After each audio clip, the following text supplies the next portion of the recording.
Good evening and welcome to the regular board meeting of the Bellevue School District Board of Directors. Today is Thursday, April 21st, 2022. At this time, we will do roll call. Jane Aris. Christine Chu. Seema Sarafan, and I'm letting our community know that Director Joyce Shuey is unfortunately ill tonight and could not be here. And Carolyn Watson. Superintendent Art Jarvis.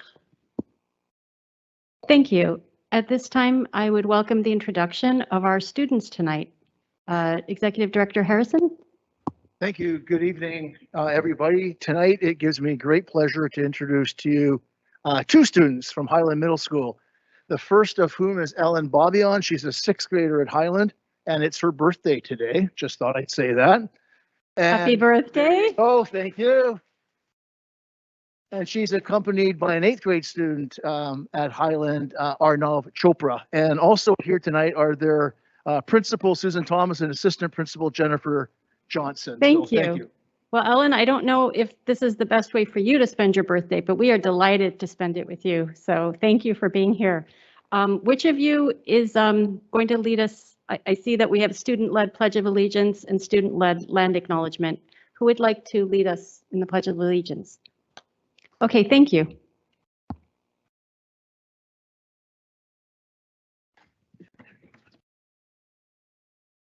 I pledge allegiance to the flag of the United States of America and to the republic for which it stands, one nation, under God, indivisible, with liberty and justice for all.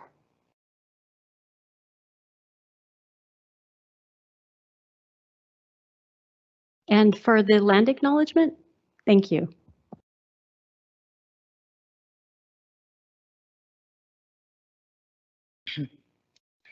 We acknowledge that we are on the indigenous land of the Coast Salish peoples, who have reserved treaty rights, specifically the Duwamish and Snoqualmie tribes.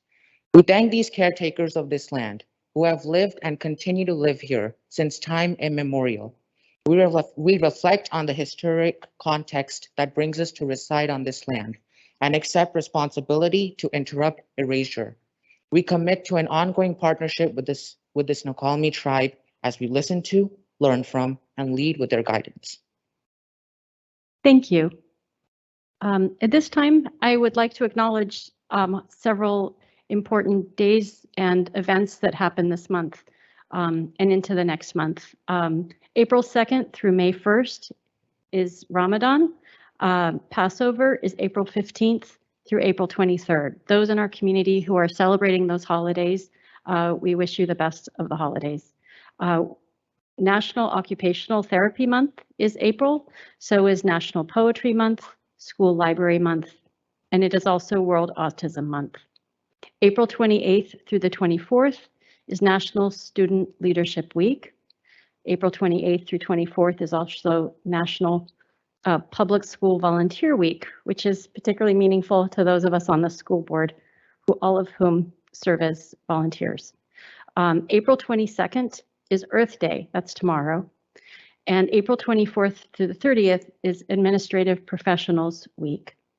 And April 27th is Administrative Professionals Day. We thank our administrative professionals who serve us throughout our school district. So with that, I move to a request for a motion for the approval of the agenda. Do I have a motion?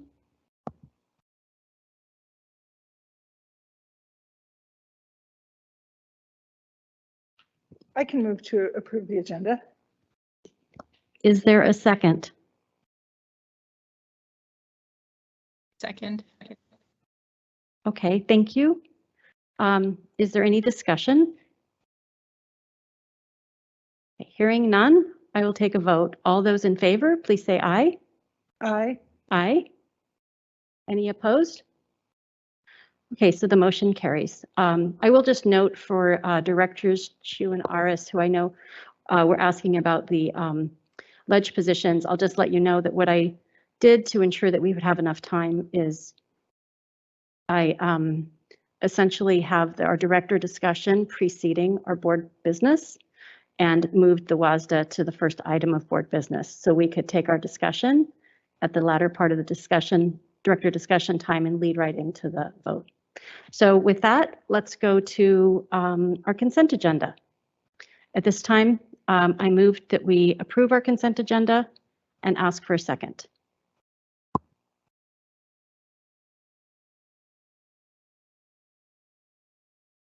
Okay, is there an item that you wanted to remove? You said, are you?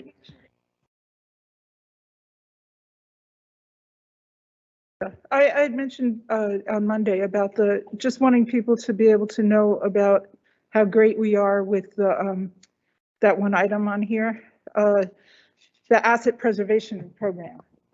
So what I suggest is if you wish to talk about it, we could bring it up in our director discussion. But I think from protocol that I was told by our general counsel, Well, we, okay, I see Jack is here. I didn't know, well, all right. I think what we were told is that if we're voting on something and it's on the consent agenda and we have questions, we can ask for it to be removed from the consent agenda. We vote on the consent agenda, and then immediately following the consent agenda, we talk about that thing, and then we can vote or not or whatever we need to do. I don't have questions. I just wanted to draw the community's attention to how great it was. okay. Sounds good. I was going to just say, if we wanted to have a discussion, we could also have it additionally. So I think I have a vote and a motion that was seconded, I believe. All those in favor of approving the consent agenda? Aye. Aye. Directors Chu and Aris? I Aye. have a question. Oh, did you vote aye? If you do, then that's fine. No, go ahead and ask. I'm sorry, I'm having technical issues here, so. Yeah, that's why I didn't vote on the last one too. I've had some issues getting my machine up here. On the one of the items, it says board travel. I don't know why it says board travel, because the board isn't traveling. So I was just wondering if someone could clarify why that says board travel. Yeah, I can take the question to our general counsel if you happen to know, but it would normally be Deputy Superintendent DeVita. It is because those are the travel requests that require board approval. So board travel is, I think, just a shorthand for the board approving the below travel. Thank you. I think the reason there's confusion is all of these do, including student travel, but the actual nature of it is staff. So, okay, so if Aye. okay, so Director Aris, question's been answered. Are you ready to vote? Yes, my apologies. My computer is not allowing me to log in and see all the information diligently because I am not at home. So it's an out. No problem. Okay, I did get your vote, and we can also work as needed if helpful with chat or some other means if that helps you tonight. So we appreciate your joining. So I think at this time we would go to item 3, which is the final acceptance regarding the inter. Excuse High me, School. President Serafan, we skipped over item 1.7, our student update. You are absolutely correct. Thank you. I'm sorry to interrupt, No, I'm glad you did. So. but it is thank Ellen's you. birthday. Yeah, well, we don't want to spoil your birthday, so thank you, and please come on up. I'm really glad you stopped, so thank you. So to our students, Ellen and Arnav, if you would please come up, thank you.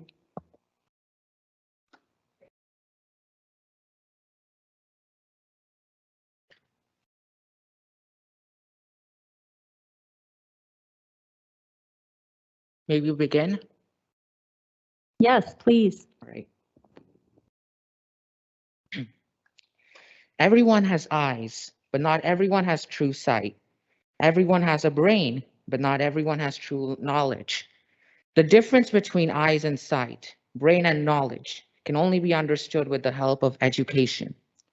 Education is a window to the world that changes your whole perspective. This incredible, different, and passionate philosophical approach towards education is what is making Highland one of the best schools in the country. Good evening, respected board members, and to fellow people in the audience. My name is Arnav Chopra, and I'm part of the 8th grade class at the Highland Middle School. Today, I will be orating the special daily lives of several 8th graders like me.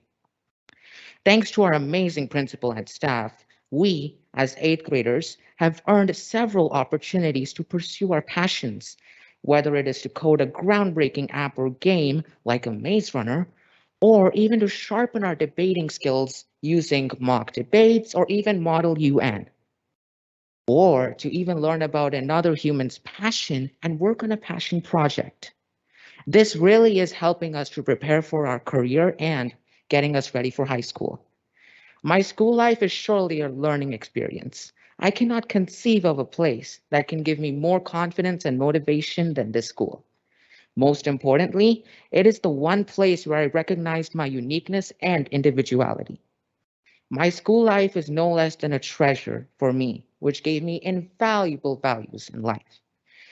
At Highland, we interact with different cultures and different languages. Yet, that does not make us any worse. In fact, it's what we strive for. Often, students are found learning about different cultures and traditions that people follow. It's always fun to live in such an intriguing environment and celebrate new things every day. It feels great to have a river flowing with great amount of positivity amongst us. At Highland, we get the opportunity to celebrate our talents every day by working with amazing teachers who give us guidance and inspiration to work harder. For example, I have a passion towards entrepreneurship and technology. With the help of my teachers, I coded an app that teaches students on personal finance in interactive ways so they can already be financially independent from a very young age. There are similar cases, such as mine, with many students who pursue art, theater, media tech, etc., to think different while pursuing their passions. And hence, because of this, when people ask me how often I celebrate something, my response is every single day. This school has enabled me to celebrate life every day by giving me incredible amounts of positivity, motivation, determination to achieve great things in life. And such cases relate to many 8th graders as well. This great institution is always allowing us to master our passions and learn real world skills to be self-reliant and independent.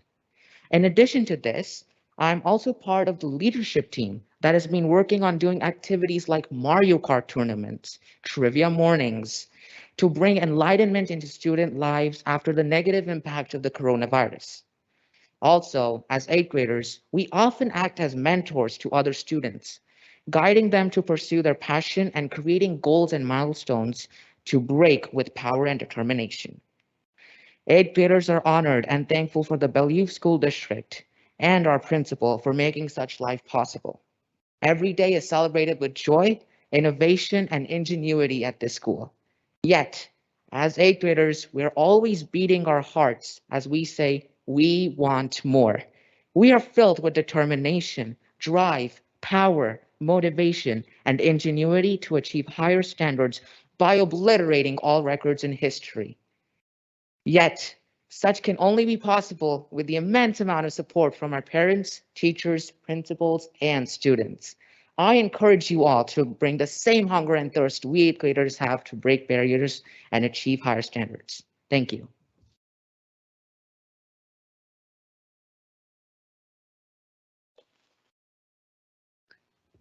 Hello, my name is Ellen, and I'm a sixth grader at Highland Middle School.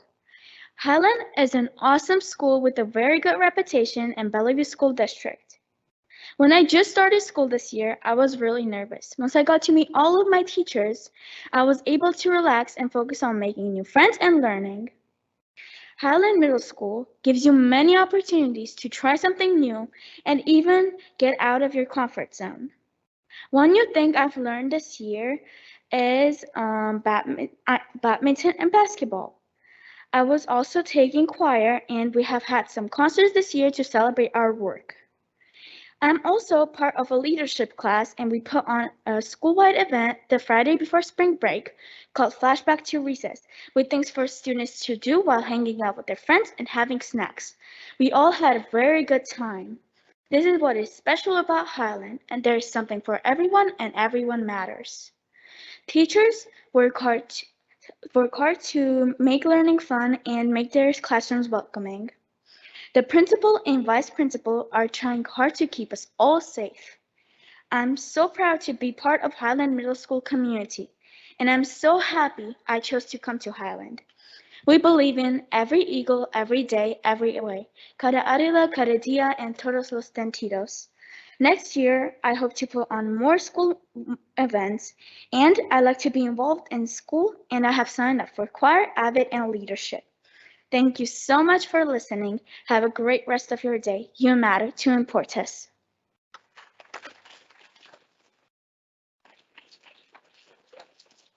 Thank you both, and happy birthday, Ellen.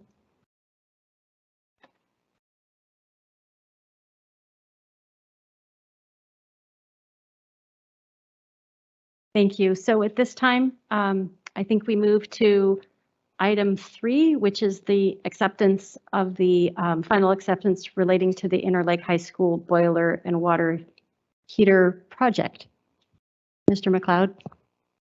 Yeah, thank you. This is here, our recommended action is that the contract for the Inner Lake High School boiler and water heater replacement be accepted as complete in accordance with the contract documents.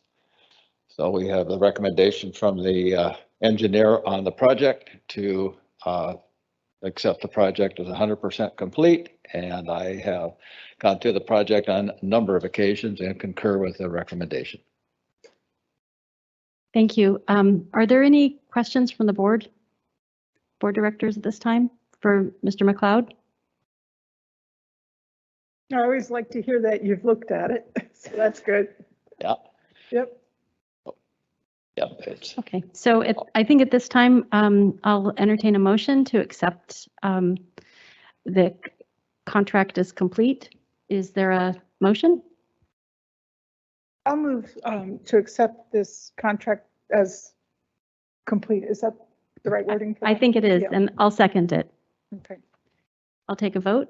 One ask, I think in the past when we get things that we're going to have to approve, there's usually a note with them that is someone not from a different contracting agency like Metrics, but usually we get something from Bellevue School District that says that Jack's team has reviewed it and approved it or something. Oh, that one with the language, like we walked, it used to say the school board has walked through the project, and then I said, well, I know I didn't. that change, yes. Yeah, And then that changed, but the notice that we do get, which says that the staff has walked through and approves it, so that we have documented clearly that we're not doing this and approving it based on Metrics's recommendation, but on our own oversight. Is that some? Yeah, there was an attachment in the agenda from the engineer of record recommending Metrics. approval. Is that what you were referring to?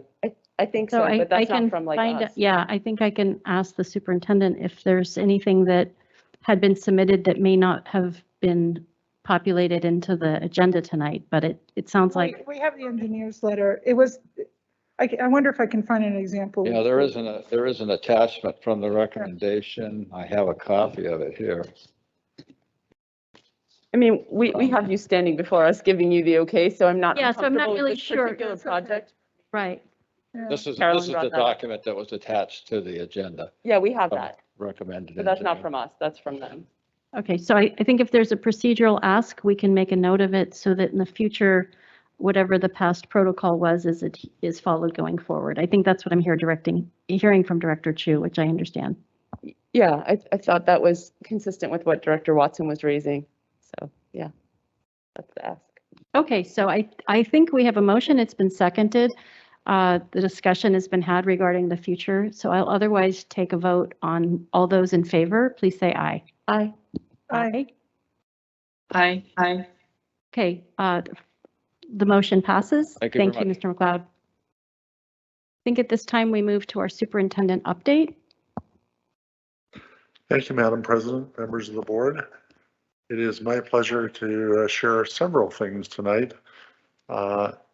This week, I had the opportunity to spend some time both on the telephone and in a meeting with the interim president of the Bellevue Community College, former Governor Gary Locke. So between the interim president and the interim superintendent, we began a discussion about things we could do together.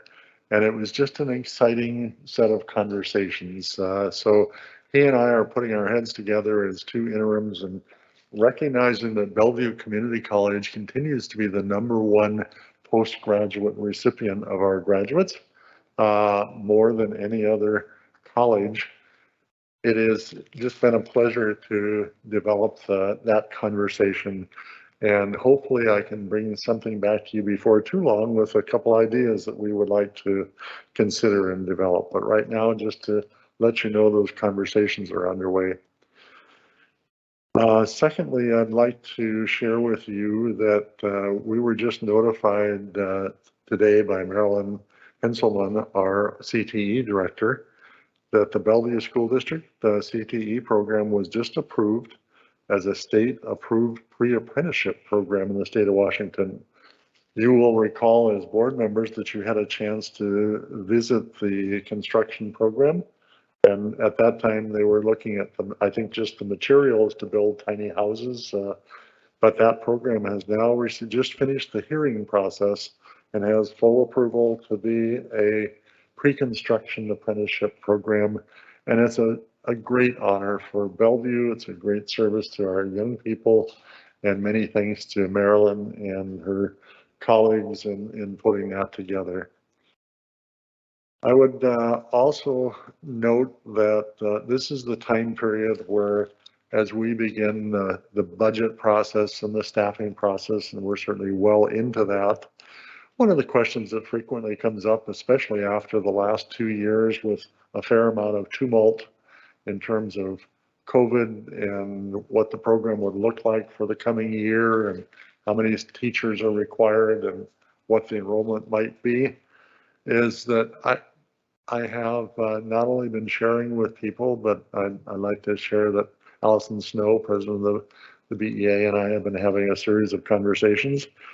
And the other day we taped a little Let's Talk session to share with people that there is stability in the Bellevue School District. So whether you're a staff member or a parent or a student and wondering whether or not there'll be major layoffs, people have heard that the enrollment will continue to be down and probably for quite some time.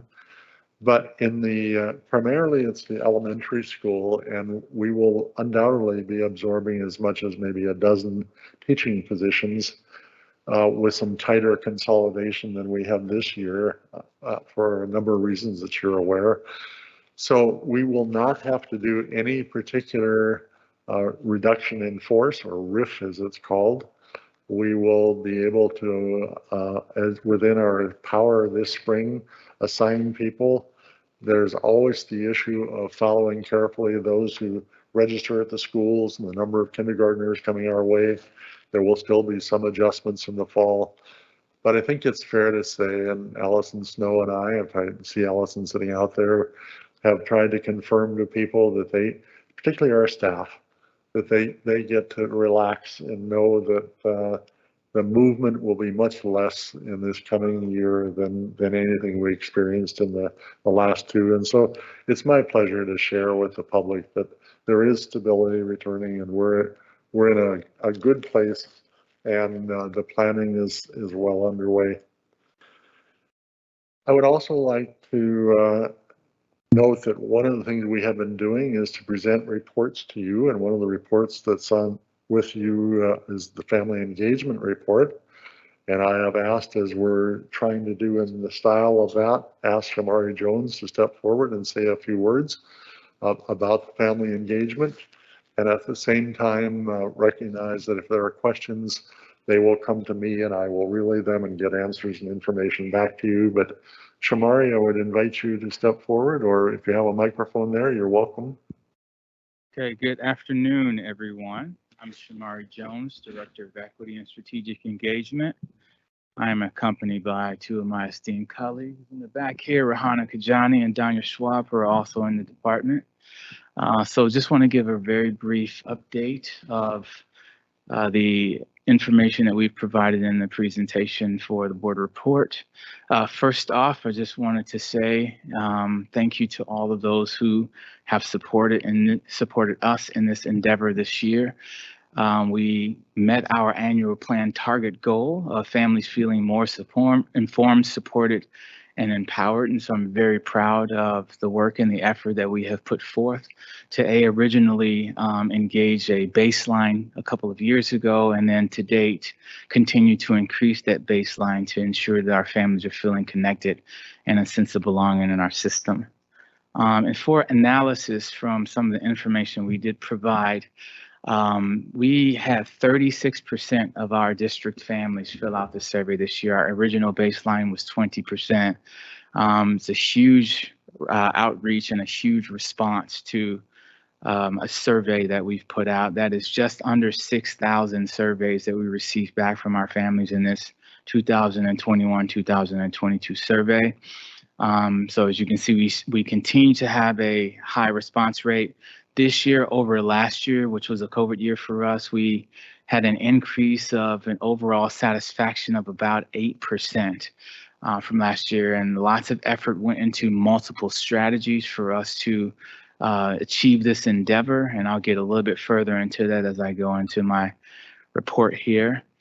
We had some dedicated and very specific outreach to particular groups, which we received and continue to receive high response rate, in particular our Hispanic and our MLL population. And so on the report that we provided, you can see our numbers are consistently high and will remain high as we plan on continuing to put forth substantial effort in those categories. And we are working diligently towards getting back to and exceeding our pre-pandemic numbers as we move towards 100% of our families feeling informed, supported, and empowered.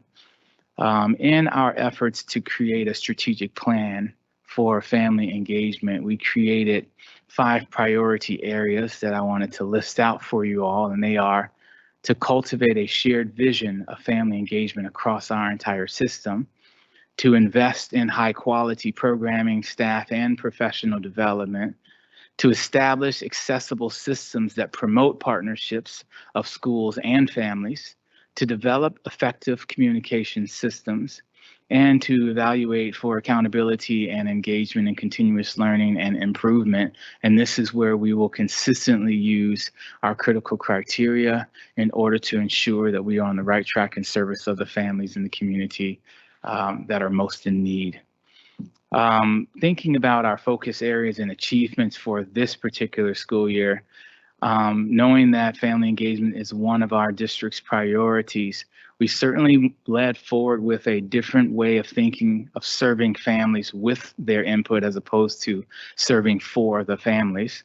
And so we customized family engagement practices at building levels, which is the heart of where all of our family engagement must take place. We fostered true partnership to work together to support students' needs.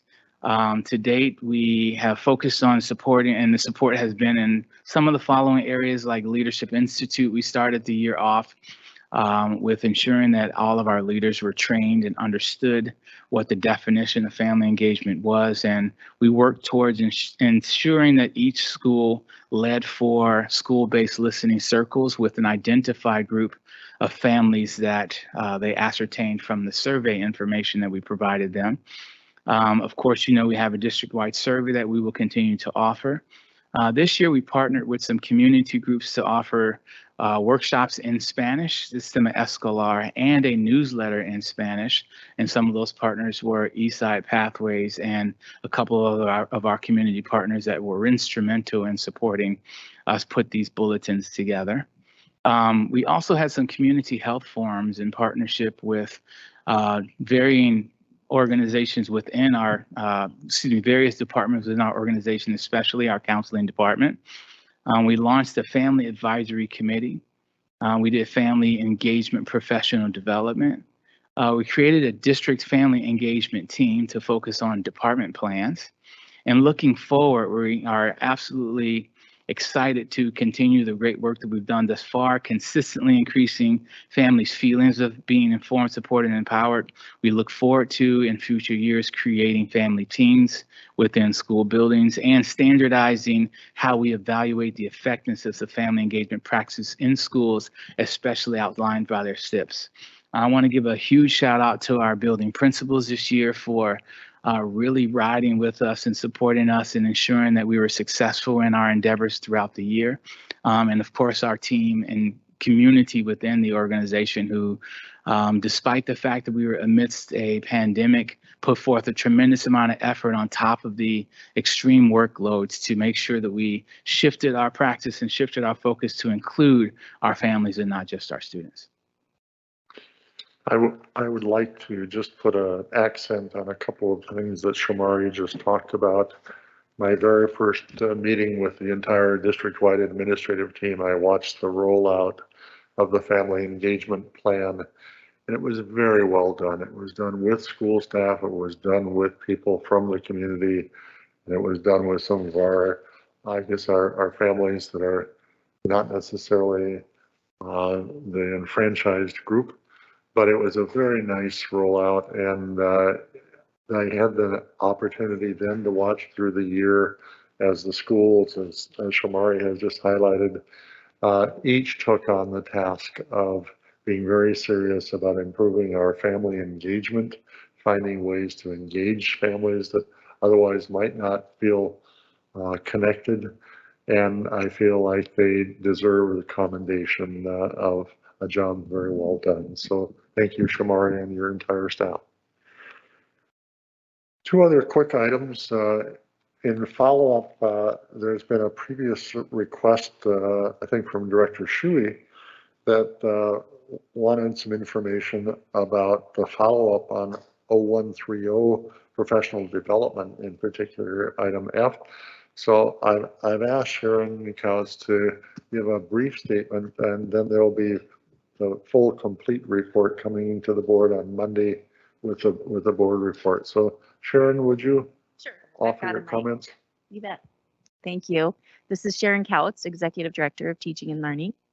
And Jeff Thomas and I have developed a written report on School Board Policy 0130 Commitment F. It provides information on the equity-related professional learning experiences over the last 3 years. For example, we've trained over 1,200 certificated staff and about 700 classified staff just during this school year alone. And the other numbers will be listed in your written report. Over the last 3 years, we provided learning experiences on topics related to implicit bias, anti-discrimination, cultural responsiveness, and inclusion, among other topics that are all related to equity. The document includes the objectives, the dates of the trainings, and the number of participants. And like Dr. Jarvis said, you'll receive the document on Monday in your next board update. Thank you, Sharon. A second follow-up was there had been a request for some information on really where we were on policy updates and what will be coming to the board. Our plan is to keep you very busy with policy updates over the next year and a half.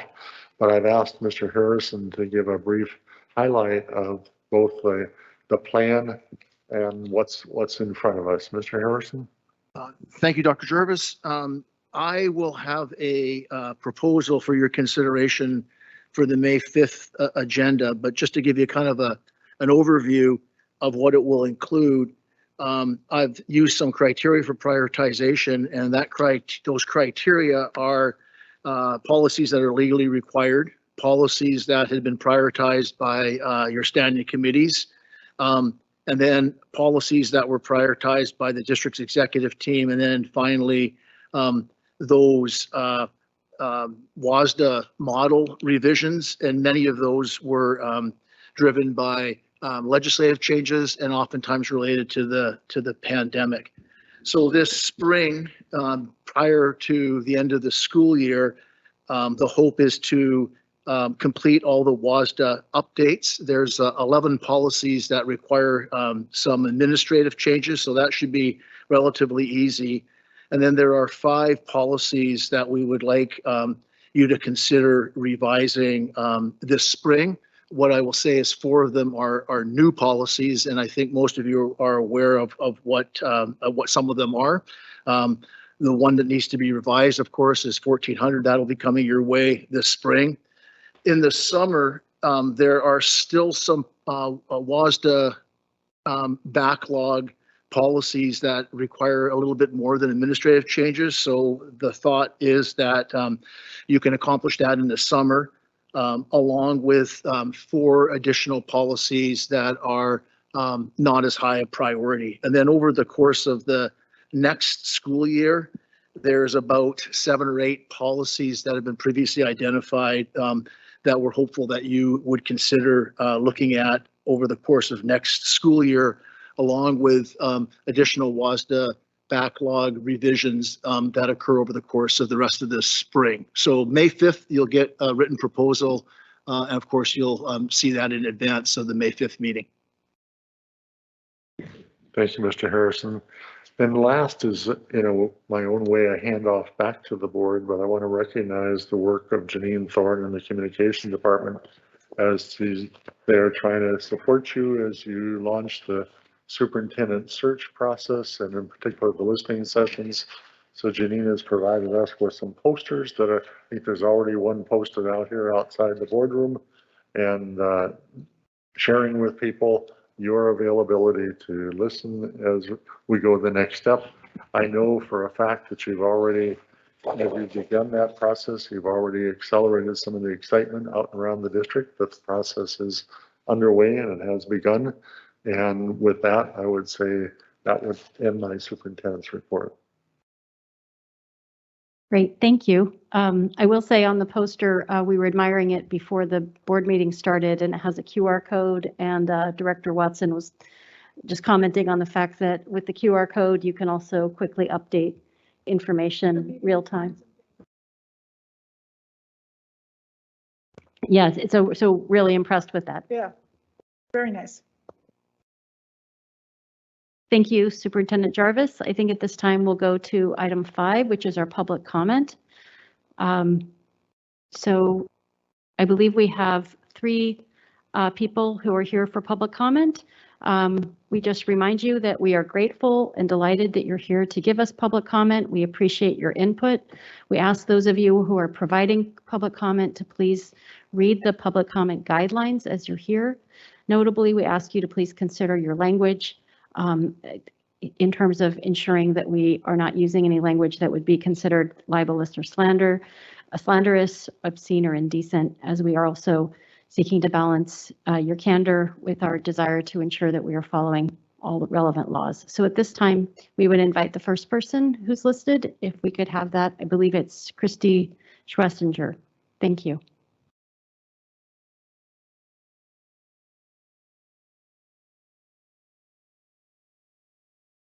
Hello, nice to see you all again. My name is Christy Schlesinger, and I have 2 students in the district. We would again like to thank the district leadership team and staff for approving letters training for the first cohort of educators that will begin next week. As the Seattle Times article featured this week in Education Lab, Mercer Island has been a leader in letters training all of their K-2 staff and currently 3 through 5. So we're very excited to start this training. Statewide literacy advocates like Jan Hasbrook and Julie Bedell agree that if folks in Washington were concerned about how well our kids scored in reading, our districts would have more funding and support from the state. We want to continue to highlight the progress that has been made this year around the rollout of this dyslexia law. Thank you again to all the educators and staff for their increased efforts to support literacy. As Teaching and Learning presented at the last board meeting, they have done a great job of listing the foundational components of literacy that every classroom should be using that is based on the science of reading.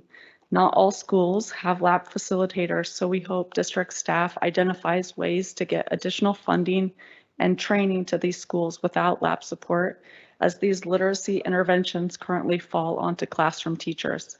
This highlights the inequities across the district, especially with tier 2 and 3 interventions without trained support staff. We see great value in having the district form an advisory committee on dyslexia, and this would bring everyone together to help steer these efforts. We see this as a partnership that would also overlap what the district has for upcoming curriculum adoption and literacy. In our meeting with Dr. Jarvis in early March, we highlighted a few areas that we see as urgent needs that the district should consider, and I'll highlight just two tonight. One is to make the K-2 DIBELS data and K-2 TRC data a part of the annual plan and a part of the SIPs. The next would be to say dyslexia.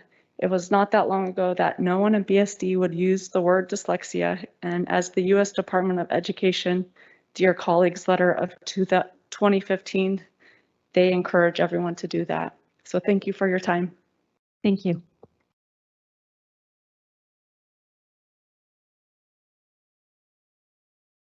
Now we invite Joel Ingraham. We do ask you to please take note of just the timer up there. So thank you.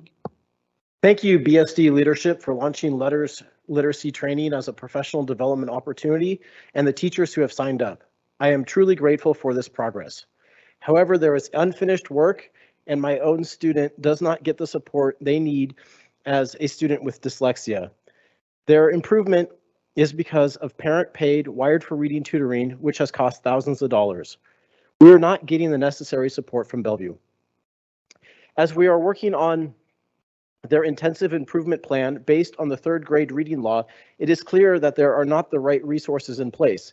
Bellevue needs Tier 2 and Tier 3 in the general education classroom to support students. And those resources need to be aligned with the International Dyslexia Association along with trained staff. This is in addition to the wonderful work that has been done in Tier 1. New York City has a public school specifically for dyslexia. Hamlin Robinson in Seattle, that costs $25,000 a year, is a private school for dyslexia.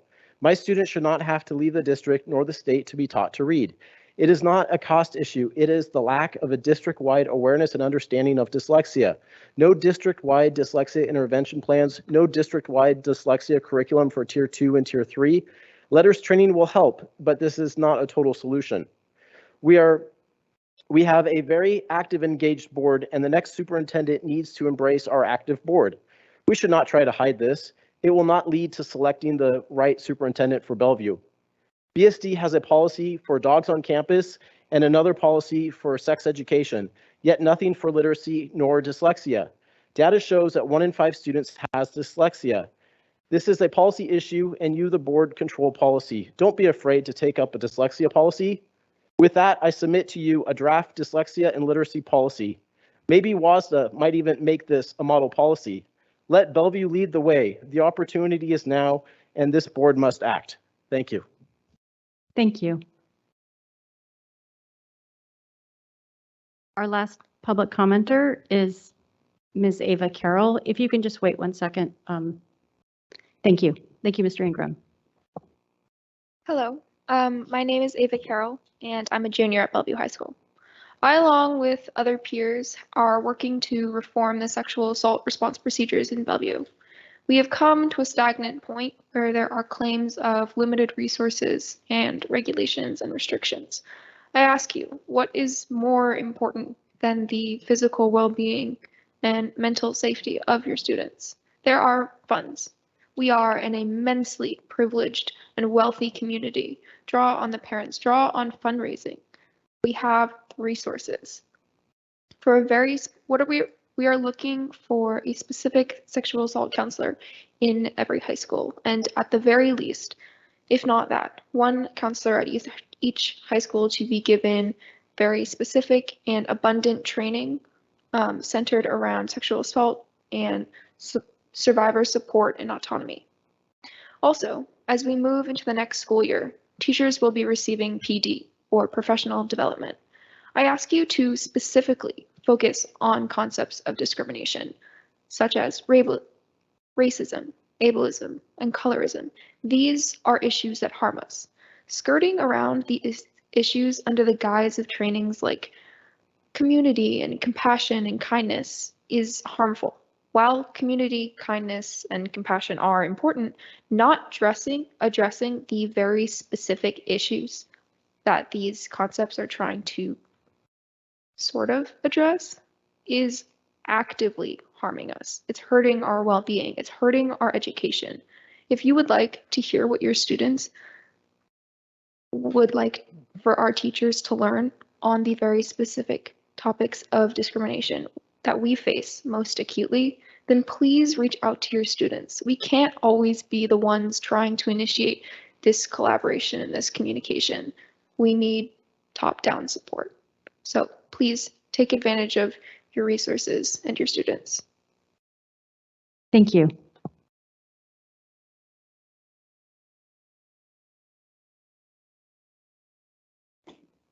If I may, Director, just a reminder to our community of the item that Superintendent Jarvis brought up at the end of his report, that the board is going to be having listening sessions to engage with community members, and that those begin on May at our next, the first one will be after our next board meeting, and then there are several small group listening sessions that folks are welcome to attend and sign up to participate in. So please keep your eye open for those, because we really appreciate you being here, but we're also going to be there for you for extended conversation as well. Thank you.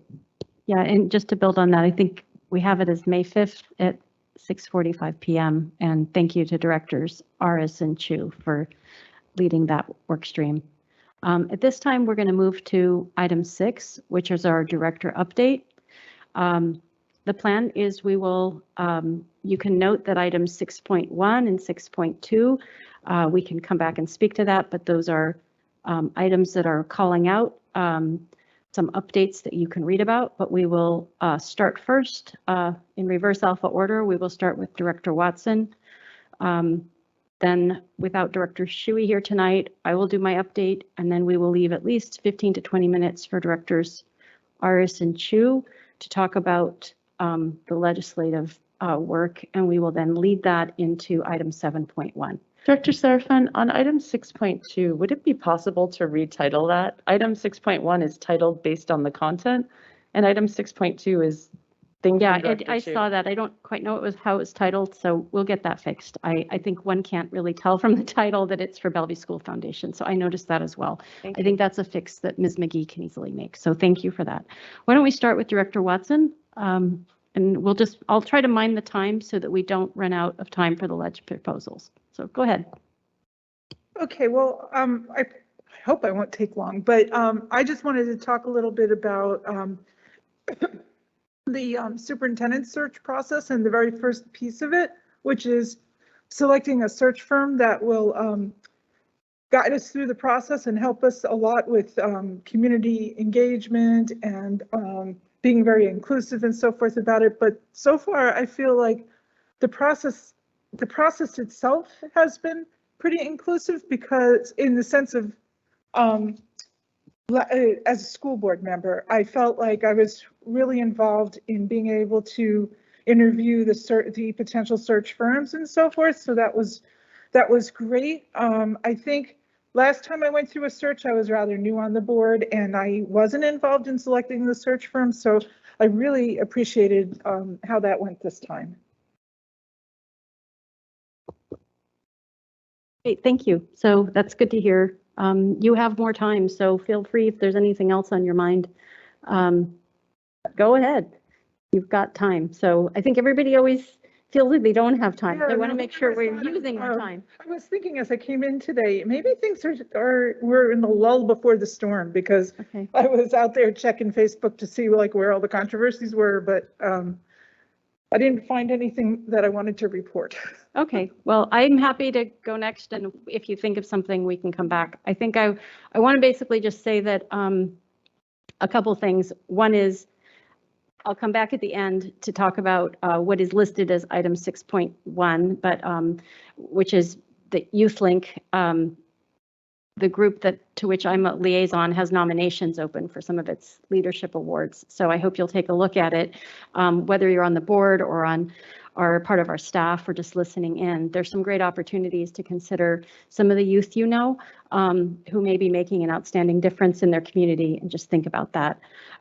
What I wanted to what has been on my mind is since the last board meeting where I talked about the notion of how we could build on our existing sustainability policy to find and elevate some of the gaps.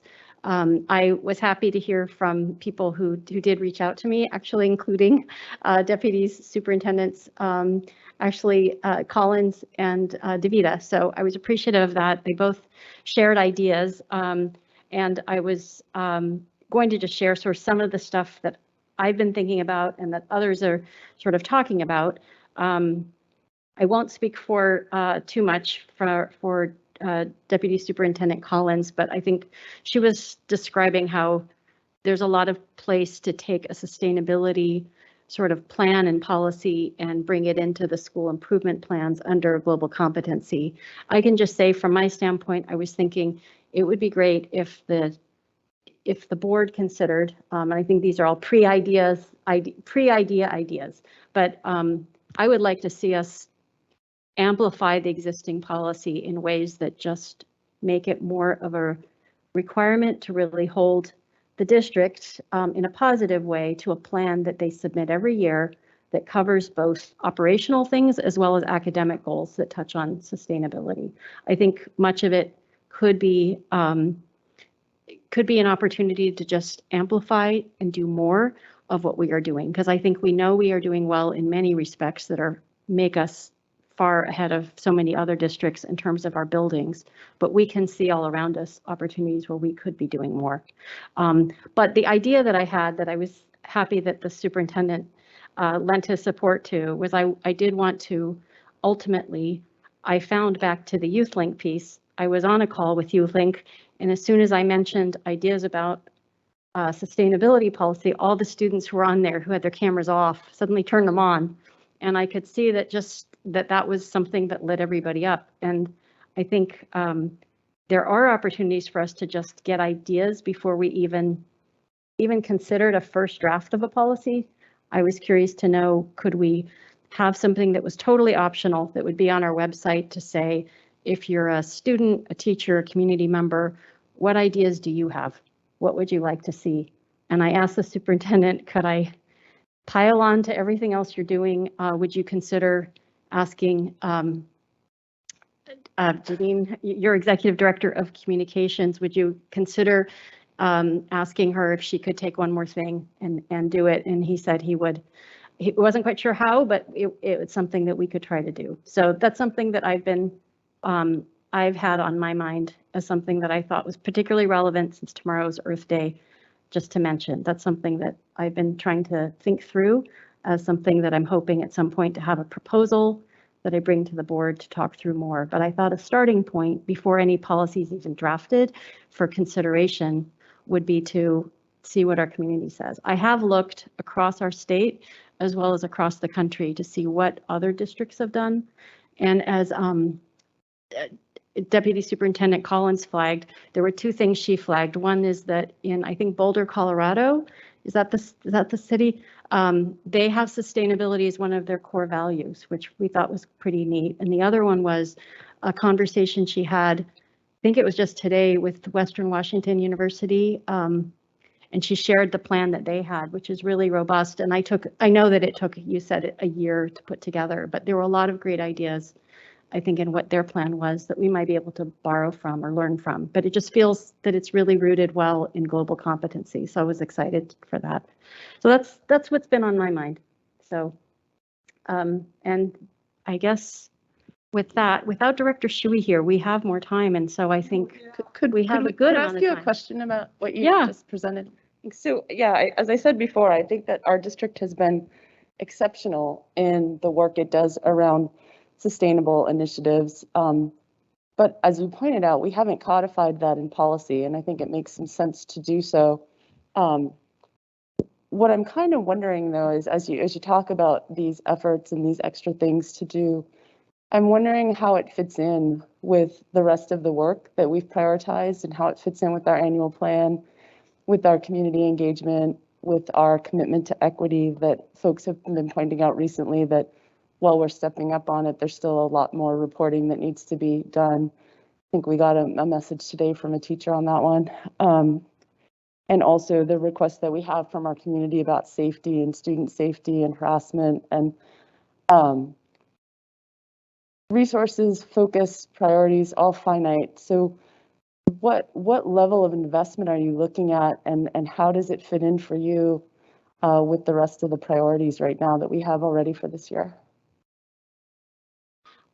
I actually think it's relatively low lift to be able to say to the district, we have a policy, I think it's 6830. It's not adequately, if we're looking at policies to revise, to bring up to speed, that seems to be one. I don't think we have a more existential crisis as a district, I mean, as a country or a world than global climate change. I think because it's rooted in our global competency, since we have that as one of our pillars within our annual plan, it actually seems pretty relevant to how we've been wanting, especially when we talked about school improvement plans. I think we heard pretty clearly, at least I did from Rob Wood and from others, that there's a desire at the school level to have a little more flexibility and empowerment. And so I think one of the ways it is relevant is we talk about creators of our future world. This feels like the issue for creation of a future world. In terms of resources, what I'm really saying is the district, I mean, our board drafts policies on things that are relevant. We can take a pen and write a policy, but wouldn't it be nice with relatively low lift, which was what the superintendent was saying, to put something on the website that just says, if you have feedback, give it to us. When you do your community engagement, and I think in the past, they've not always been well received sometimes because the questions have been so broad. What's going well for you? What's not? But if it is an opportunity potentially to consider whether that's a question you wish to put in. But I just think as we look for a new superintendent and we are looking forward, it would seem like a miss not to take the question that is on the minds of most of our students. So I don't see it as a mutually exclusive to being focused. I see it as consistent with creators of our future world. I don't think that there's a issue for their future world that's probably more pressing on the minds of most students. Yeah, to be clear, So, I think that creators of their future world is something we've already prioritized and we've already agreed to, and certainly sustainability is an element of that. But the specific things that you're asking about, what I was wondering is the lift on those and the cost on those, and whether or not that was going to just what changes you anticipated and what the impacts you anticipated seeing if staff put time into that versus some of these other things like in greater depth. yeah, I think a couple thoughts. First, I think when you say we've already done a lot here, I think when you look at our superintendent search process and you say, what did we do when we wanted RFP proposals? We found ourselves asking people to put their proposal in a essentially either snail mail or drive it over or put it in essentially a FedEx box because we don't have an encrypted way to do that. An email is not. Yeah, we all agreed that that was a problem. That's not good. So if you're saying, well, we're doing great, I would say, no, I don't think we are. And I think we could be doing better. And I think if we look at how we exchange things, we use a lot of paper that we don't need to do. So I think I completely agree with you that we've done great in many places. I see the opportunity as ripe to do more. I think the reason I called out this response, and I know you have your hand up, so I'd like to hear from you. I called out that both Directors Collins and DeVita, I was happy with their response. I was surprised and happy by their positive responses is because I think what I was hearing from them as well as the superintendent is we actually think this aligns and is not a net cost on doing things. It's just, it could be a complementary focus rather than one that is at variance with the other things we are doing. But sorry. No, I think as I'm listening to Seema and her proposal, and I'm thinking about, it's so important, but then again, maybe it won't have to be that heavy a lift to start, because if we can get a little space on the district website just to get people's ideas together, because there's so many good things that have gone on in this district already, but people don't know about it. And what's coming to mind is like, there was some kind of sustainability club at International School when I was there. There was some kind of group at one of the other schools that thought about taking food waste, but not making it into waste. If it's still packaged, being able to give it to a food bank. And then there was this wonderful Earth Day walkathon I participated in once at Stevenson, where everything was recyclable and compostable. And so all the usual walkathon accoutrements. So yeah, wouldn't it be great if we could just cross-pollinate, and maybe some other schools would like to do an ecological walkathon or something like that. I also think your question is good on the equity piece. I feel like of all the places, sustainability and what leads to a lack of what comes from the consequence of a lack of sustainability, most of the studies have shown that if you project out where we're going to go, it will disproportionately hurt those with less, those who are already marginalized, whether it comes from what happens with our food chains or what happens with how cities will be impacted in terms of urban, the impact on urban areas. All of this, I think, has implications that are directly at odds with the kind of world we're hoping our students can live in. So I feel like it is quite aligned to the very things that we have prioritized. And so I don't see it as a net loss. I see it as an opportunity. But I think the main thing I was looking for was not to, and I think maybe this is what you're sensitized to, like saying, oh, to all teachers go do this now. I'm not suggesting that. I was only asking to anybody who went on our site, if they saw, we'd love to hear from you. Let's see what, if people all give us a million ideas. And if so, it might be 50 ideas, it might be 0, it could be 1,000. It still would be nice to start with that rather than taking a first pass that comes from a policy that we create. I did check WASDA to see what they had on this, and they don't have anything. See anything. Yeah, so I don't know why we wouldn't want to be a leader in this area. So I do think, I know Director Aris, I think she can still hear us. I know she closed her video because she was having some connectivity challenges, but if you're going to speak, go ahead. So I think I'm good on this topic. No, I think it's a worthy topic, right? This is the point for us to have discussion. So, and make it ours as opposed to you had an idea. So you had an idea and now we can see what we want to do with it. So with the synergy that it presents, I think one of the opportunities that I would consider is how we roll it out. And if we roll it out differently than we have in the past, differently than throwing it to the organizations that tend to be dominated by groups of privilege, by rolling out to just the general community to send comments on, and that, like, sure, we should do all those things, but how can we more intentionally be inclusive with the activity? Like when I looked at that community engagement report, it is striking, encouraging even, at how well our engagement recovered with families, Black families and Hispanic families. It is worrisome the level of recovery we have yet to do with our families with special education and with 504 plans, which I'm not sure why we say one is special ed and one is 504, whatever, but that collective group is definitely not fully served. There are other spaces. So I wonder, as this gets rolled out, how we might think differently about who we include from the get-go in the ways that we roll it out and who we invite to come to the table and be part of it. Because part of the healing in all of these things is not to have peripheral opportunities for groups that we've already marginalized, therefore further sustaining their marginal spaces, but instead to make them part of the core spaces, to create space, to create an environment that welcomes and gives opportunity for folks to participate from the get-go. So I think that my ask is, if we're going to roll something like that out, and if it is going to be a fundamental piece to our creators of their future world, which I think giving that some legs is not a bad thing, I'd ask us to start thinking a little differently about how we roll it out, who we invite to what tables and where it gets discussed, and who has an opportunity to shape it from the get-go. So that's one of my That's great feedback. Thank you. I want to be mindful.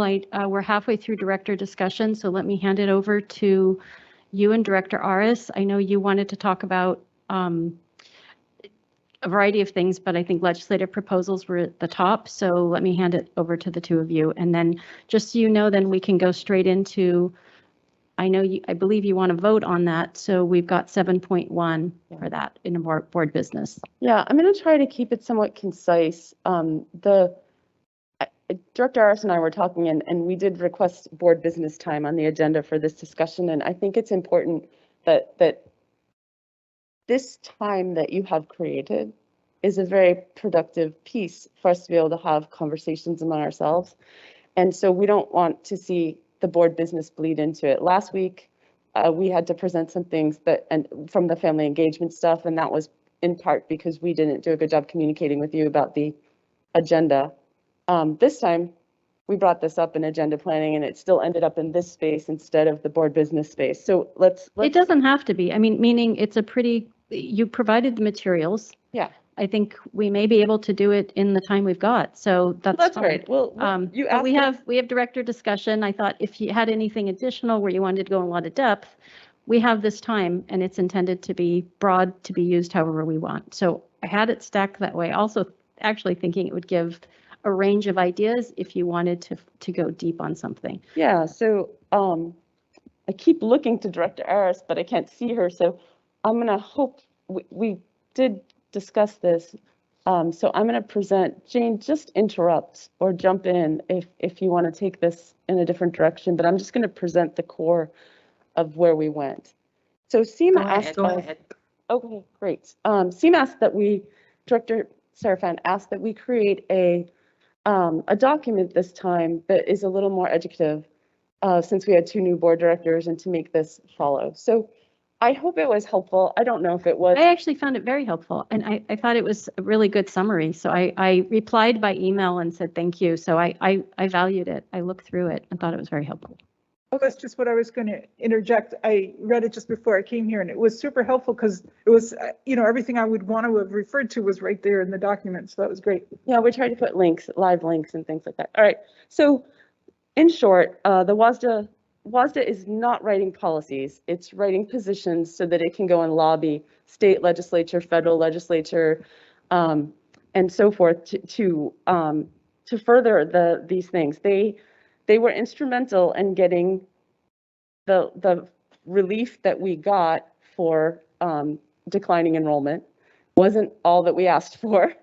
Didn't come close to solving all the problems, but it was way better than where we could have been.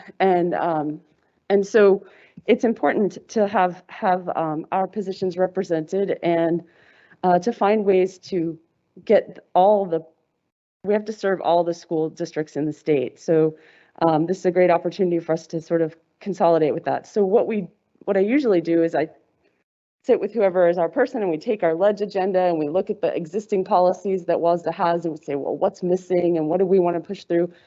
And then we have a lot more discussion with staff. And this year, this is something I just sort of raise as a side issue. I don't have the same interaction with staff right now as I have in the past with committee work and other things. And we've been asked to go through some very formal structures, and I don't think I've quite figured out how to navigate it yet. So we didn't get as much input from staff as normally we would have, and usually there's some really deep collaboration. Last year, Kelly and Naomi and Eva all like really gave some insights on one of the things that we submitted. In the past, Melissa has been, well, she's just a font of insight on the areas of finance. So I think we should think about if maybe we want to set that up a little differently long term. And I've got some ideas, but I don't want to overstep boundaries. But that's a side issue. So going back to what do we do? Our legislative platform is largely covered by WASDA at this point. So it's really digging deeper. So we only have one new position that we're proposing this year, and we decided to focus on activities. I think it is the Federal Way School District in its legislative platform has called out the inequity in activities access and how like the state doesn't fund it at all, and there's just no equity, and there are so many things that impacts.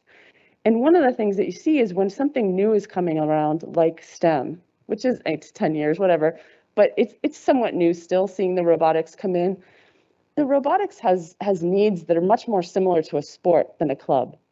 They have facility needs, they have equipment needs, they need a full-time coach. They're not like once or twice a week after school, let's get together for an hour. They're like a hardcore team. We have some other things of that same ilk, and to really get those off the ground, we just want to press the WASDA and the state to be thinking differently about how we fund and what's part of basic ed. So that's our position proposal that we have put in for this time. There's a set of positions, I think the vast majority of which we actually have submitted over the last several years, that we'd like to reaffirm our commitment to, because what WASDA does is they keep voting on them, and if they get voted in for 5 years, they become a standing legislative position. So we just want to say we're still behind these officially. And then the other thing that I did is I looked at topics where we didn't propose anything huge, like equity. And I wanted to point out, like, WASDA has like this many positions on it. We're not like blowing it off. And the stuff that we are looking at does have to do with equity. Also mental health. Director Serafan said, I didn't see a lot in your document about mental health. There was something at the end. The end had safety, mental health, and physical health, but Yeah, it wasn't a lot. I saw that, and I saw the SEL, but I just didn't know if there was going to be, especially post-COVID, a little bit more double down. So If we had talked to you sooner, we might have proposed something super specific, but we didn't. And so it was too late when you sent that. The one that's in there, the proposal that is in there does talk about adequate SEL funding, but not associated with COVID in particular. But there are several that talk about COVID recovery funding that can be applied. And then I think the other ones that are critical to the mental health are the positions that are set up on emergency recovery funding, and that funding is where the recovery stuff should be. And potentially, I'm thinking of one in particular, and I don't think it was one we submitted. We didn't call out mental health as an example, but we could certainly bring the mental health up as an example when we're prioritizing. It's just too late to go back and submit another position that would have that specificity, Seema. So it's a great idea, but I think that we can address it with the positions that exist, and we can do some advocacy on that. yeah, maybe the next time, like in the director discussions, just anticipate, and maybe we can just give ourselves a little more lead time to all ideate. I think that would be great. I do want to just address, I think your point is it's a good call out on how do we operate post committee in a way that I think balances. I mean, the clear feedback I got, including from Deputy Superintendent DeVito, was that the committees were too much, and it was just too much. So I think we know that we want to be responsive to that. But I would say, I think Superintendent Jarvis, it feels like between you and Melanie McGee, there has to be a way that directors, Chu and Aris, as they feel that they need to connect with staff, it doesn't feel like that needs to be a blocker. Like I feel like as people come to mind, you've got to be able to go and say, I've got to talk to these folks so that you can get that input, because I think that would be unfortunate. Just to be very clear, I don't think anyone was running interference. We didn't say, hey, Superintendent Jarvis, we want to talk to so-and-so, and he said no. It's just that we need a lot more lead time to make that happen right now. And they shortened the window for the submissions this year, which caught me a little bit off guard. I'm used to them not being due until May. So the fact that we had to have them ready by April 20th kind of took about 15 days off of what we had figured. So yeah, so I think it's just something to think through about how we are more organic about that, because I think that there is not a good distribution of access right now. And I think that interaction is not healthy long-term for us in terms of making this sort of organic stuff happen. So just something to think through, because we got that beautiful email from, I think, Melanie, that sort Yeah, of with outlined, really that helpful. said, hey, here are all the different ways that we can help and interact with you. And I felt like, oh gosh, I don't want you that taxed that you have to have a whole service menu of people interacting with us. But it was really nice, and it was well organized and thoughtful, but it definitely runs a layer between the content and the directors. So that was interesting. So anyway, we're going to present this to you to vote on. I don't think I heard back from Ms. McMinimy, so she might have and I missed it, but I didn't see a mail commenting on whether or not that the motions that we had proposed were sufficient. Yes, though one of you will need to make them. That they're fine, you're saying? Yes. Yeah, they're yeah, yeah. So sufficient I'll be as- making them in a sec. But in short, what I'd like to do is, in the past, we often vote on every single one, every returning position, every new position. I was thinking it might be more efficient if we just voted on the new position, like whether or not we support it, and then whether or not we support the continuing to support all the returning positions. And we can pull anything out of it if there's something on the list that makes someone uncomfortable and deal with it. Yeah. So I'm just going to clarify the whole thing. So this proposal would be something that Bellevue would be bringing, you know, as a, let's put this on the WASDA agenda kind of thing. And then presumably there's ones from all kinds of other districts coming together. And then you have your legislative assembly. Not until September. Right. So when that happens, before that happens, we'll We share have a everything. menu and we look at them and Yeah, stuff. So we'll that's get some feedback. the process. Because I'm wondering in all of this, whether some of those other school districts, unbeknownst to us, might have something about mental health that you could then go rah, rah, Yes. you know? Yes, Yeah. so let me, that's a great point. So let me clarify a couple things. First of all, there's another couple steps in the process. When these things get submitted, they go through the WASDA Legislative Committee, who looks to see if there were 12 positions from the same thing. And then they say, hey, can you guys consolidate this? Or are you going to keep them separate? They ask us to edit them for ease of readability or for clarity so that there's clear intent and they know how to actually go and advocate for it.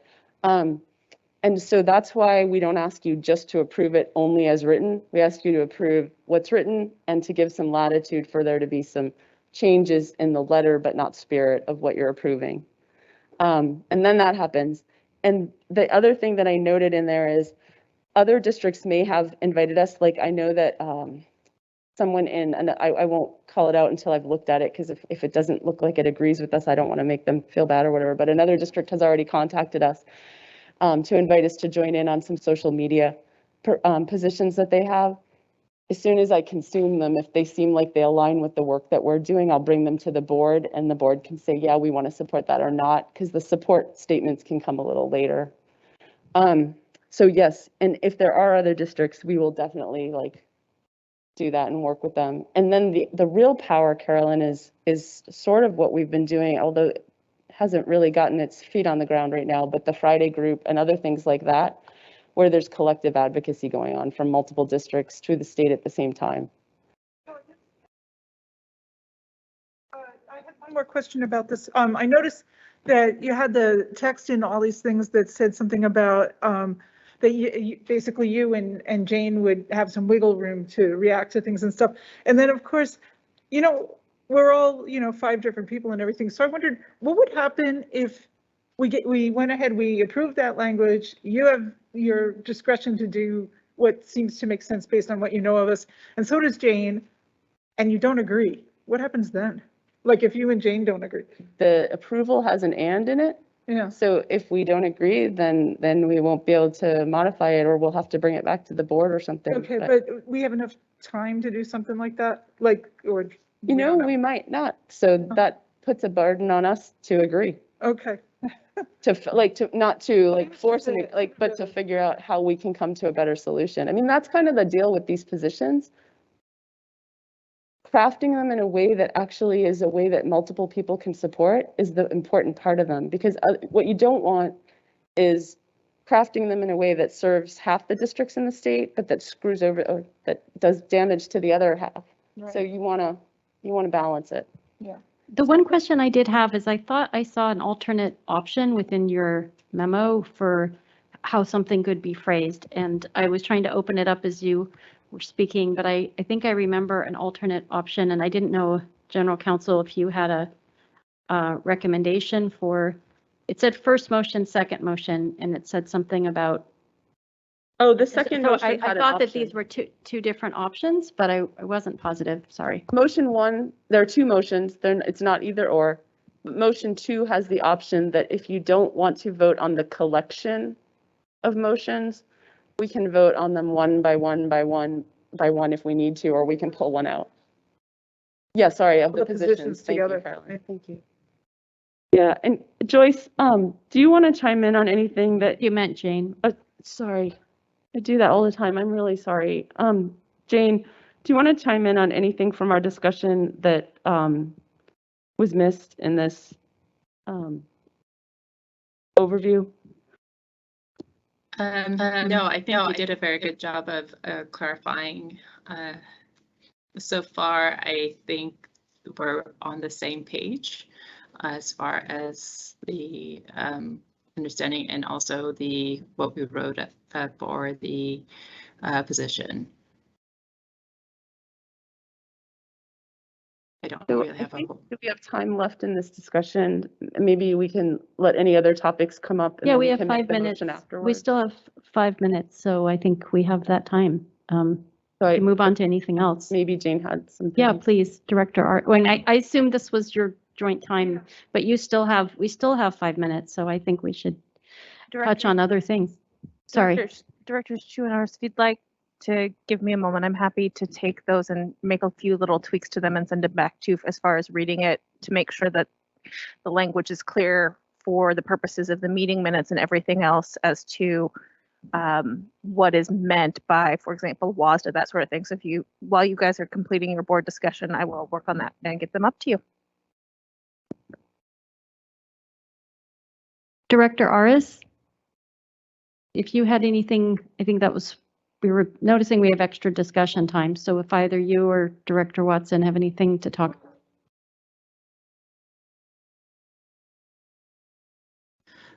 I do have something maybe all of us could consider and think about.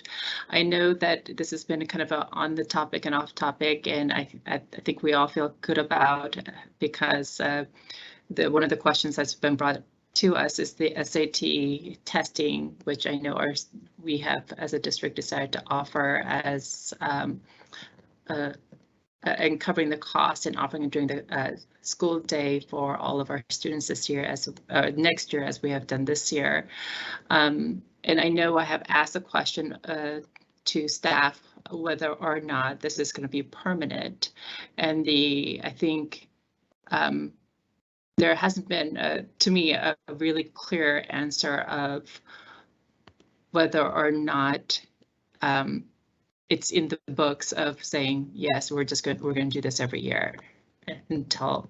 So I want to throw this thought at all of you and ask, do you think we need to have something more defined to make sure that there is more consistency on this so that we don't have cause additional stress to staff or the community about just making it more permanent? I don't know whether there's a policy we need to write or how this would be best done, but to as a part of just a standard position in our district to have this offered to all of our students as an equity issue, since we say as it's part of our pathway question of if you're going to college, have you taken the SAT as a kind of a continuation and follow up, unless for whatever reason it's no longer of a use. Any thoughts?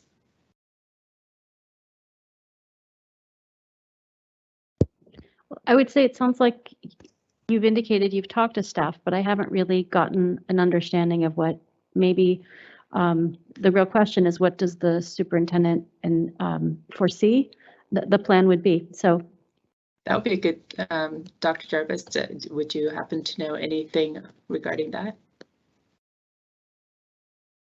I just made a note so that I can get back to you and report.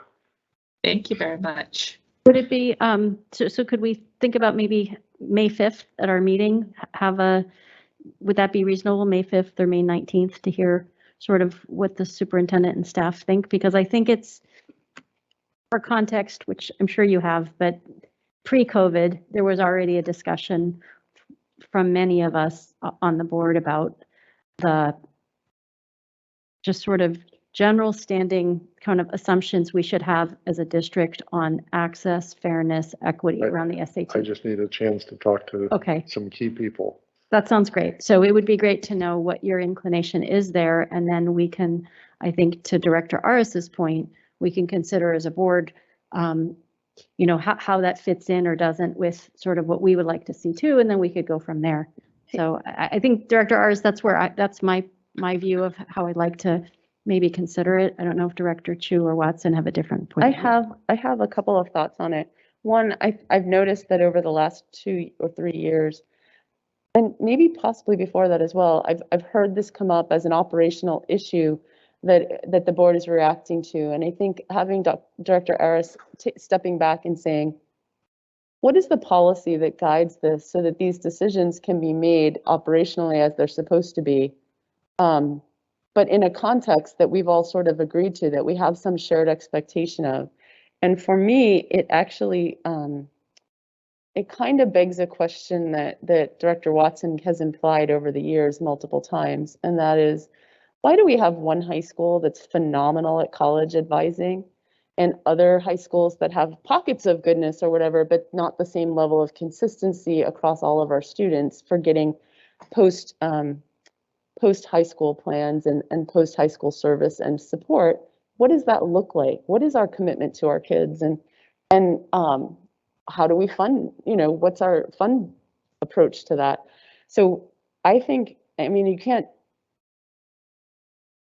make policy to dictate operational decisions outside of the framework of the budget and all these other things. You have to think carefully about the implications because you're setting a priority and they take resources. So I really like that she's stepping back and saying, let's stop worrying about this as an operational issue and let's step back and say, what is it we want to do? But I would actually expand it a little bit and say, beyond that, making sure that kids have a chance to take the SAT, if that's a critical part of college apps, are there other things that we think are critical for post-high school planning that we want to commit to at a broad level and have some shared level of expectation so that our kids get consistent expectations? And I also think the timing for it is really good because COVID has accelerated a movement in the college space of sort of moving away from SATs and standardized tests and moving into this very subjective area that's very hard for kids to navigate, especially with the numbers of kids going on.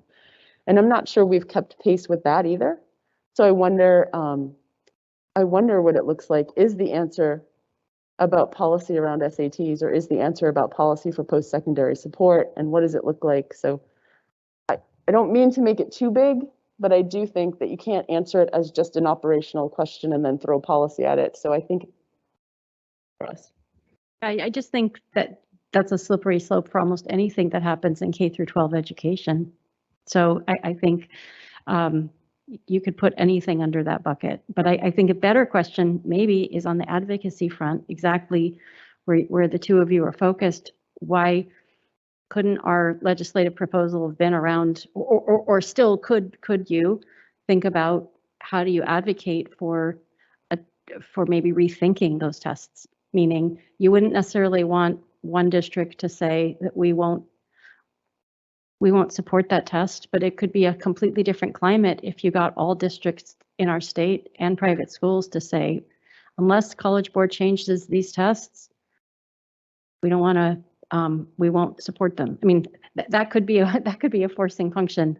So if we really want to make seismic change on a test that many people have questioned, that could be a path. So I'm just saying, in the advocacy front, that's a voice that could be leveraged. or the state providing funding so that districts can offer on-site things. And anyway, I didn't mean Yeah, to make sure. it too big, but I do think we should be careful not to make it too small either. So that's the thing. Okay, so I think our director discussion is over, so we will go to board business, item 7.1. So at this time, I look to Director Chu. I understand you have two motions, and with the help of our general counsel, you'll be making them. I have them ready, but I don't see any updates to them yet. Sure. I assume that they're going to be largely like what's posted here, so people don't have to worry too much about whether they can see it.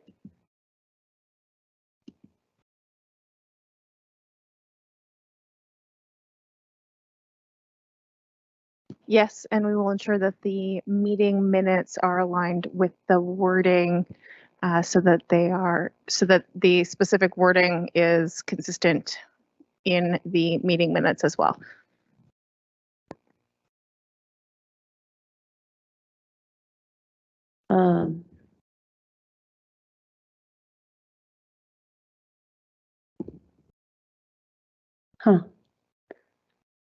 I appreciate the precision, but I on the resolutions piece, but I actually left it imprecise intentionally.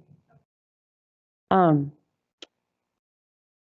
all right, here's the motion. The motion is that I move, Director Aris, if I say anything that seems out of kilter with your expectation, let me know. I'm just going to read what Ms. McMenemy sent.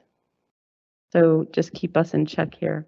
I move that the board approve the new submission of the position on full breadth of co-curricular activities legislative position proposal to WASDA on behalf of the board, and further to authorize Directors Chu and Aris as the board's legislative representative and backup legislative representative to make any edits to the same that are consistent with the board's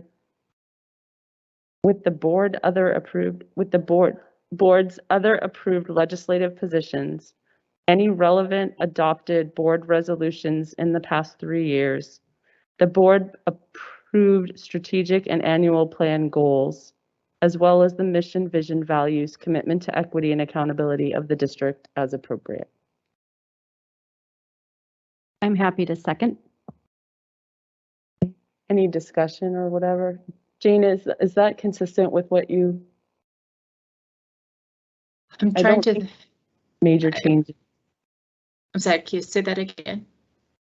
Oh, it was the motion as I read it consistent with what you expected? Because I don't even know what's changed about it, so I think it's just cleaned up. Okay, yeah, because I'm not hearing anything that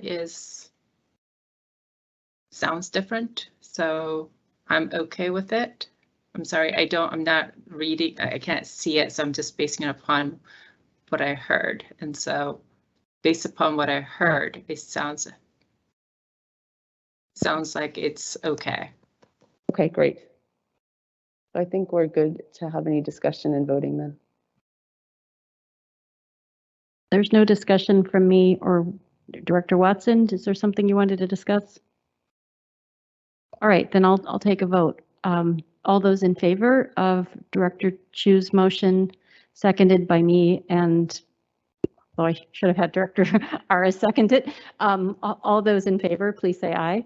Aye. Aye. Aye. Motion carries. Okay, shall I read Director the Chu, you have one? another motion? Yeah, I'm just going to read what Council McMenemy has sent. I move that the board approve the new submission. No.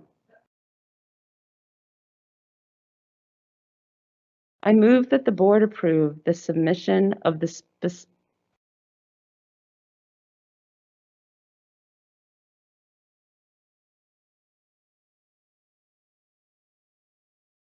I think I'm going to go with the old one on that one. Because we're not submitting them, we're just going to support them. So I don't need to be able to stand up in public and say, or sign on to them and say, but we're not submitting them. They've already been submitted. So I move that the Bellevue School Board approves support for returning legislative positions specifically legislative position 1A29, 4A40, 1B6, 1B100, 1B21, 1C31A, 4A3, and 4C31, and 1B8, including any edits deemed appropriate by our legislative representative and backup board representative, and that are consistent with our BSD legislative positions, any recent past 3 years board resolutions, and our mission, vision, values, commitment to equity and accountability, and strategic and annual goals. Jane, do you want a second? I second that. Is there any discussion? I have just one question, because when I didn't notice it the first time I read it, but I noticed with our BSD legislative positions, do we have legislative positions, or is that is the document you sent earlier? The legislative platform that we Okay. voted for in the fall. Okay. All right, so I don't have anything else. Sorry, I should have said platform. Do you want to modify the resolution to say that? We can. You can, sure. Sure. So we'll modify the word. We'll take that as a friendly amendment if Jane's okay with it, instead of our with BSD legislative positions, with the BSD legislative platform.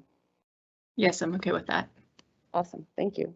Okay, so let's, all those in, if there's no other discussion, all those in favor, please say aye. Aye. Aye. Okay, the second motion carries as well. So thank you. Thank you. I think Thank we're you. on to item 7.2, which is our superintendent search update. And for those who may not already be tracking it, I think we have made some great progress on our superintendent search. We had issued an RFP. We received 7 responses. We are in the process of evaluating those responses. Our evaluation has included obviously studying those submissions, talking to search firm applicants, and checking references. And our target date is April 29th. I think we feel very honored by the applicants that have come, and it will be our board's joint activity to select a search firm and announce it, we hope, by our target date of April 29th. I think additionally, the community engagement work, which is in partial support of our superintendent search update, has been led by directors Aris and Chu, and I think it's probably, we've got a few minutes, it'd be worth I think the poster was actually physically shown earlier today, but perhaps Director Chu, she made reference to it earlier when our public commenters were here. But if you want to take yeah, okay, so we have some modeling by our superintendent of the posters. But if you'd like to take a few minutes and just tell us about the number of sessions we have and what you're doing, I think it's a great time to do that. I can give you a quick summary, but let me just see if Jane has anything to add, because I think it's hard to chime in over online, especially when the connection's choppy. Jane, do you have anything you want to start with? No, go ahead. Okay. Well, with the support of the team, which is not an insignificant effort, with Melanie and we've got multiple people on the communications team working on this, got family engagement folks working on it. I'm not going to name by name because I feel like I'm going to leave someone out. So people have worked on this, and we've got the announcement out. There's sort of teaser announcements that have gone out. But what I'd ask folks to do right now is let's differentiate. Right now, we have a big session after our board meeting where we really want to bring people out to it. And they can come out online and they can come out in person. We want to see them however they want to be seen and be part and be present with us. We will be present with them here. We will be present with them online. We are going to make that work because we have a very talented team that can make that happen. So please, after our next board meeting, which is May 5th at 6:45, we'll be having a big community forum to have a discussion. We are working on the questions. It will it be here? Have we firmed that up? Is Janine, do we have the location firmed up? I don't know if we do. Okay. Here, okay, so it will be here where we have the board meeting and at WISC, and we'll publicize that. But please get the word out. Let people know. We want people to be part of this. We want the energy of the superintendent search to really just start. And as Director Serafin mentioned before, we have to be careful not to ask overly generic questions, but still make space for everyone to be able to share what's really on their mind. So we're working on questions for that, and that's a process that we've kind of just picked back up this week. So we'll have some progress on that, and it'll be informed by our surveys and by our work on creators of their future world. And Director Serafin, maybe it'll even synergize with some of the stuff that you're talking about with the sustainability piece. That could be great. I mean, we'll see what might happen organically as well as Yeah. by intentionally. But I do want to just also call out for those who are listening that I think what will be unique about this opportunity is there's kind of, in a good way, there's like a blitzkrieg of sort of community forum activities happening in the month of May, but there's a variety of sort of ways that that is happening, a mix of in-person and online. I think the use of hybrid engagement is going to really, I believe, be meaningful to a lot of community members. So just really great work done in a short amount of time by Directors Aris and Chu and staff, as noted. Close collaboration with Shamari Jones and Gargi and Melanie McGee, and I'm sure people that Director Chu and could name. So thank you. Yeah, it's been great. And so as Director Serafin noted, in addition to the big session that we have on May 5th, we'll be having, there'll be signups available, and anyone who wants to attend a small group discussion, there'll be 2 board directors, usually maybe sometimes there'll only be 1, but you should be 2. And small groups online to have some discussions with us and go deep into this. So if you can't make it on May 5th, that's okay. Or if you just want a smaller online environment with just a few people, that's fine too. Come to that. So signups are online, and then we'll have an additional session that's more and by invite only that we're doing to intentionally make sure that all voices get a chance to be heard, but that we're not overly taxing any set of voices or any set of our community to be part of. So many thanks to all, and the superintendent search process, the firms that we're looking at, I was very encouraged about their commitment to community involvement and to really true community participation and to equity of voices, equity of recruiting. Like, I think that is something that is top of mind for many, and so this will be one opportunity with these forums, but with the way we're going, there should be plenty more. Great, thank you. I think that concludes our board business. We are due to take a short break, and then we will be in recess during that time and then starting again with our study session. So we will be in recess and then starting again at, we'll say 6:15. We'll take a 3-minute break, and then we'll start at 6:15 p.m. Thank you.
We are back from our studies workshop, and we are now going to go into an executive session for 25 minutes until 8:16 p.m. The purpose of the executive session is to evaluate the qualifications of an applicant for public employment or to review the performance of a staff member. Discussion of salaries, wages, and other conditions of employment would actually occur in a public meeting. And when the board elects to take final action of hiring, including setting the salary of an individual staff member or class of staff members, or discharging or disciplining an employee. That action would take place in a meeting open to the public. At this time, we're simply evaluating the qualifications of applicants for public employment. Thank you. We will now go to executive session.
And it is 8:25 p.m. We went over by 9 minutes. Our executive session is adjourned and tonight's meeting is adjourned.